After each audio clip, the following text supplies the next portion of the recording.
এখন আমের সিজন, আর এই আমের সিজনে আমি জুড়া আচার দিব না তা কি হয়? এই আচারটা গরম ভাতের সাথে খেতে খুবই মজা লাগে।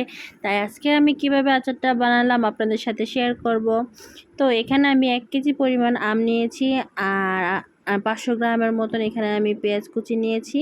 তো এই আমগুলো আমি কুচি কুচি করে সাথে আমি লবণ, হলুদ, তারপর হচ্ছে মরিচ, এই সামান্য কি গরম মশলা দিয়ে এগুলাকে আমি খুব ভালো করে মাখিয়ে আমি 2 দিন এগুলাকে আমি রোদে শুকাবো।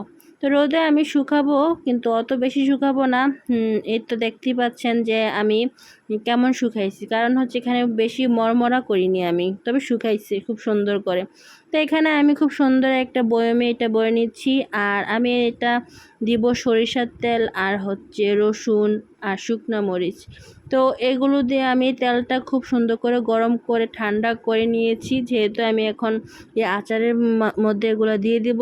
তো এত সুন্দর করে আমি চামচ দিয়ে দিয়ে দিচ্ছি। তবে এই আচারটা এখন খাওয়া যাবে না, এটাকে আরও 2 দিন রোদে দিতে হবে। যখন এই তেলটা আচারের উপরে বেশি উঠবে, তখন এটার স্বাদ, এটার ঘ্রাণ খুব সুন্দরভাবে আসে।